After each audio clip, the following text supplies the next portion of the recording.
Combined with all of the abilities afforded to him by the Sharingan, including copying jutsu and casting illusions, Kakashi became the type of shinobi who was good at just about everything.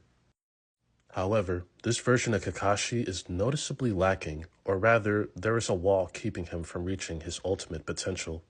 At the beginning of the series, he is often stated to be comparable to Kabuto, which isn't particularly impressive.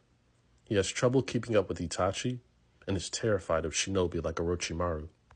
And given Kakashi's reputation, I think he should be a bit stronger than what he is portrayed to be.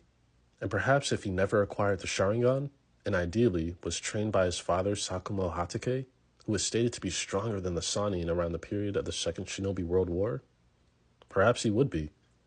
Granted, none of the Sannin were in their prime at that point, but it's still a huge statement to be made about Sakumo's strength. Had Kakashi been fully trained by Sakumo, I have no doubt that he'd be on par with the Sannin by part 1. The Kabuto comparisons never would have been a thing, and he would have had a better showing against Itachi and other members of the Akatsuki.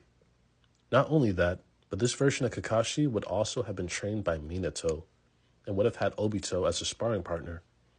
I think this Kakashi still would have been heavily skilled, but more reliant on raw power than the version of Kakashi that we have.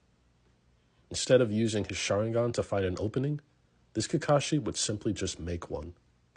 And sure, there's definitely a trade-off with Kakashi not being able to copy the 1000 jutsu he added to his moveset, but let's be honest, he barely used those jutsu anyway in the series.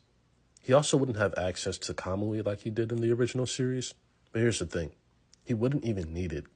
He'd be plenty strong already without it, easily high Kage level. All the time he spent trying to master the Sharingan would go back into training and honing his own techniques. Who knows, maybe Minato could teach him the Flying Raijin, and he wouldn't even need the Kamui. There's literally no limit to how strong this version of Kakashi could theoretically be.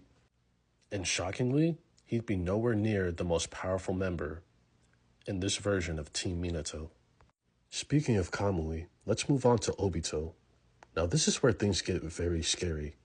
Obito in canon had enough chakra to summon the nine-tailed fox and give Hokage Minato a run for his money at just around 14 years old.